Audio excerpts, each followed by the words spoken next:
Limited. Now, the Media Foundation for West Africa is vowing to go to court, if it must, to compel the National Communications Authority to provide it with documents relating to the shutdown of some radio stations. According to Executive Director Suleiman Abrahima, the decision by the NCA to charge 2,000 cedis before providing them the information on the closed radio stations suggests it is trying to hide something.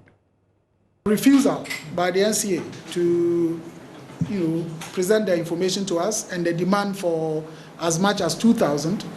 We've started this advocacy. We have engaged the public. The public must know why we are doing this, and that is why we've invited you for this encounter. And we're going to continue with the demand. And as I've said, it may require that we go to court, and that is not something that we would hesitate. Indeed, already we've spoken to our lawyers.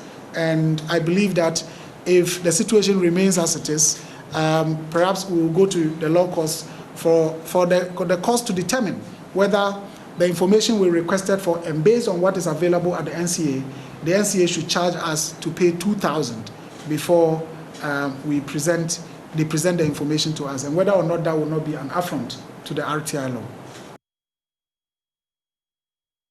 The foundation says it's accusing the NCA of making mockery of the right to information law, saying that that was not what the media and civil societies fought for. It has vowed not to pay the 2,000 cedis being demanded by the NCA, as it will set a bad precedent.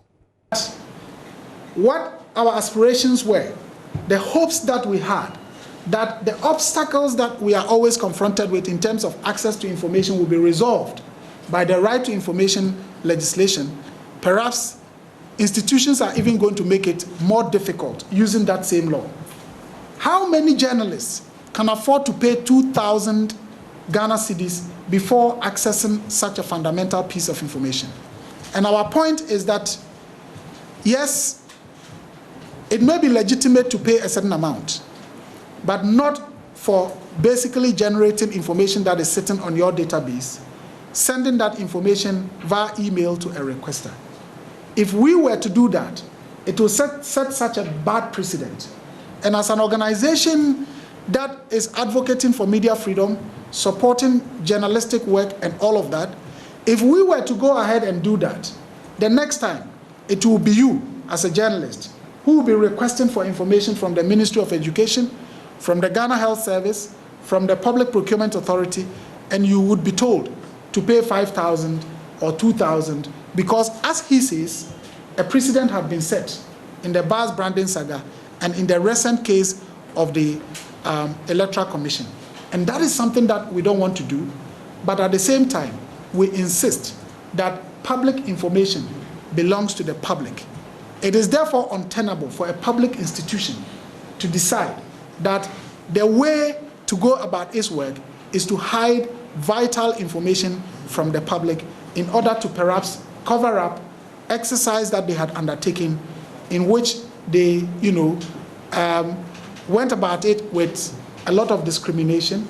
And we believe, as I said, that the whole exercise was politically motivated. And therefore, we would continue to pursue the demand for this information, which is in exercise of our fundamental right to access information. And we call on you to join us in this debate.